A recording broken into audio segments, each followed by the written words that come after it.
결혼 9년 차에 접어든 30대 여성 최 씨는 매일매일 누군가의 전화를 받는 게 일상이 돼버렸습니다.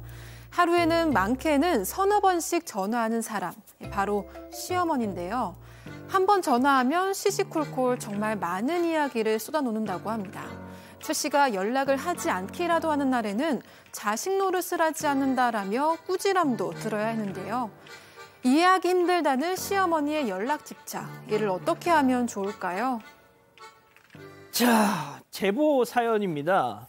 시어머니가 매일매일 전화를 주신다는 거죠. 네, 참 쉬운 일이 아닌데 그것 때문에 너무 힘들다는 얘기입니다. 일단 제보를 한 게 30대 여성 최모 씨입니다. 이 올해로 결혼 9년 차고요. 초등학생인 아들이 있습니다. 그 남편이 5살 많은 위로 형이 하나가 있는데요. 일단 결혼 생각이 전혀 없고 1년 중에 절반 이상을 해외에서 생활하고 있습니다. 그렇다 보니까 사실상 이 남편이 거의 외아들이나 다름없는 상황입니다. 그런데 그런 남편이 안 그래도 결혼 전에요. 너 우리 엄마한테 잘 맞춰줄 수 있어? 이런 물음을 던졌어서 좀 이상했었는데요. 이렇게까지 매일매일 많게는 하루 3번씩 전화하실 줄은 정말 상상도 못했다는 겁니다.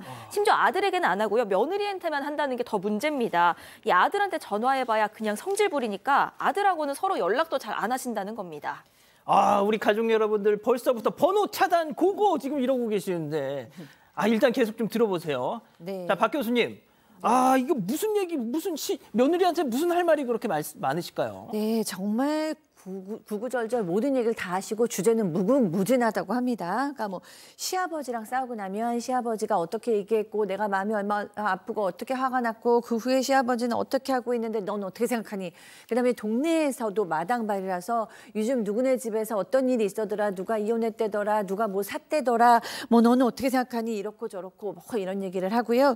그다음에 이제 뭐 또 너희는 어떻게 사니? 아들은 아픈 데 없니? 애는 잘 크니? TV 보면서도 텔레비에 뭐 나온다. 요즘 저희가 그렇게 맛있댄다.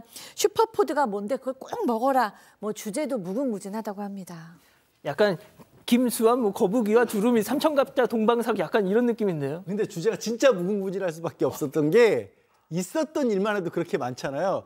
이 시어머님은 또 없던 일도 만들어서 말씀을 하신다는 거야. 이런저런 자꾸 거짓말들을 하신다는 거예요. 한 번은 이 시가에 내려갔더니 시어머니 친구분들이 오셔가지고 아이고 그 어머니 청소기 새로 바꿔드렸다면서 이러더라는 겁니다. 며느리한테. 바꿔드린 적이 없는데 그래서 며느리 예 대충 이렇게 얼버무리고 넘어가는데 그런 식이라는 거예요. 어머님이 전화해가지고 여기 아프고 저기 아프고 병원에 가야 될 거 안 아픈데 꾀병으로 이런 말씀을 하시고요. 또 어느 날은 갑자기 시아버지가 전화해가지고 아니 뭐 애 다 학교에서 다쳤다면서 애 몰두하게 놀고 있는데 그냥 왜 그런 말을 하셨는지도 모를 말씀들을 자꾸 주변에까지 하시는 겁니다.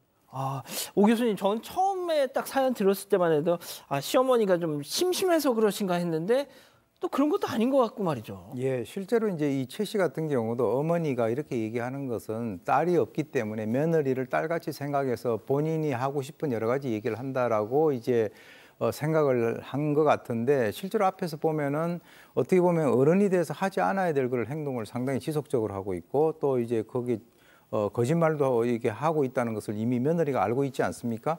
근데 이제 그 어떤 상황이 있었냐 그러면 맞벌이를 하는 그런 상황이기 때문에 아이를 낳고 난 뒤에 이제 산후조리를 하기 위해서 휴직을 해서 친정에 있었는데 그때도 정말 하루에 3번씩 전화를 한다는 거예요. 제가 봤을 때는 이 며느리라고 하는 분 굉장히 어떻게 보면은 정신 견디는 것이 상당히 참 대단한 것 같은데 엄청난 스트레스죠. 하루에 3번이면요.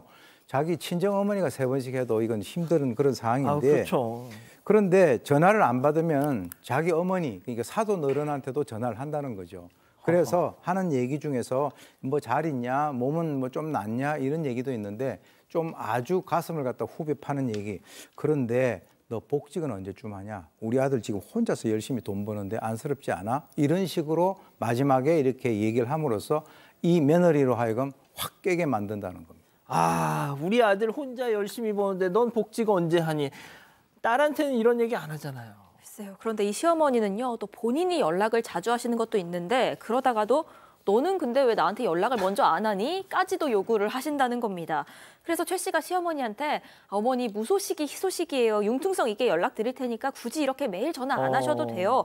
이렇게 차분하게 말씀도 드려봤습니다. 그런데 시어머니는 그게 무슨 가족이냐. 지금 자식 노릇도 안 하려고 한다면서 오히려 최 씨를 불효자식처럼 얘기하면서 혼내고 그런 얘기한 자체에 대해서 너무 서운해하시더라는 겁니다.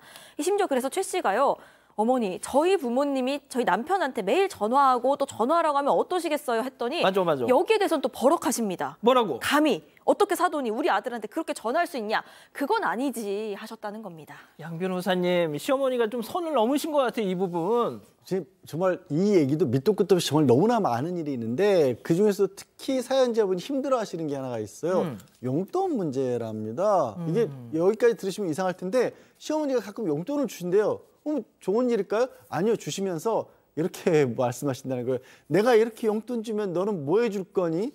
이러면 며느리가 이게 용돈을 받는 겁니까? 아니면 무슨 부담을 뭐 떠안는 겁니까? 정말 숨이 막힐 지경이라고 하십니다.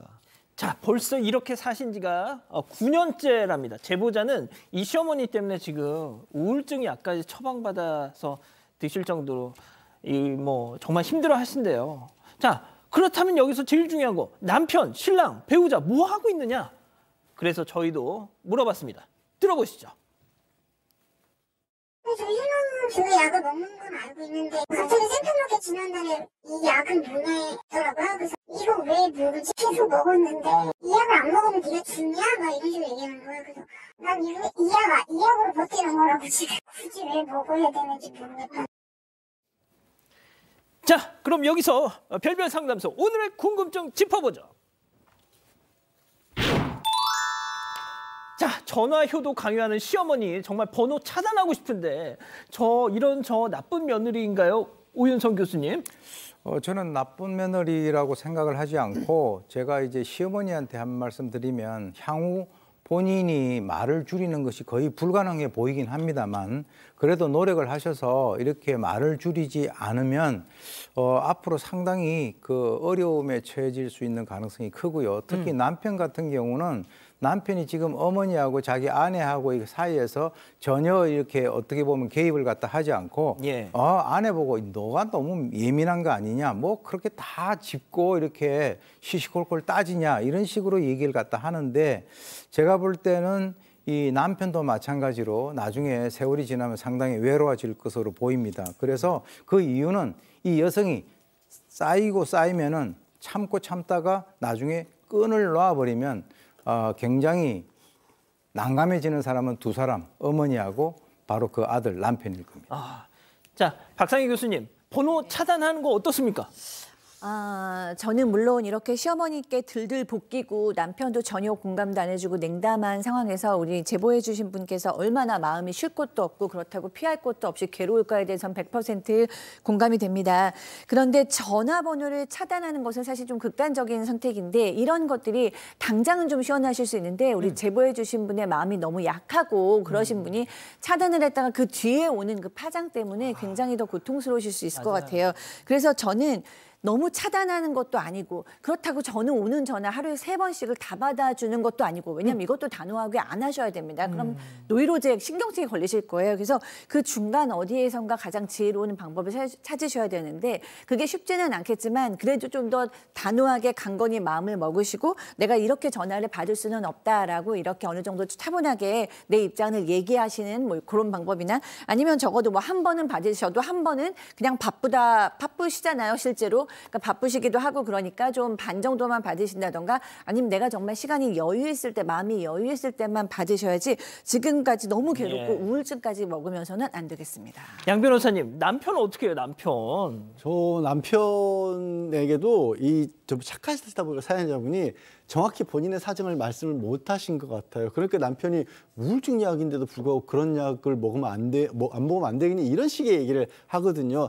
남편에게도 본인이 받은 만큼 좀 흘려보내세요. 왜냐하면 반은 책임이 있습니다. 시어머니가 남편하고 아니면 본인의 남편, 그러니까 시아버지한테 못 푸시니까 이걸 며느리한테 좀 뭐 흔한 말로 만만하게 이렇게 좀 하는 경우도 있거든요. 그러니까 이 부분은 남편한테 좀 넘기세요. 좋습니다. 자, 우리 가족 여러분들은요? 네, 감사합니다님. 이거 제 얘기네요. 아이고. 저는 28년째 매일매일 진짜 미쳐요 하셨습니다. 아이고. 아티아티님, 쉬워요. 나쁜 며느리 하세요. 나쁜 며느리 절대 못하겠으면 솔직한 며느리가 되시면 됩니다. 솔직해지세요 하셨습니다. 가족 여러분, 잊지 마시고 구독과 좋아요, 알림 설정 여기.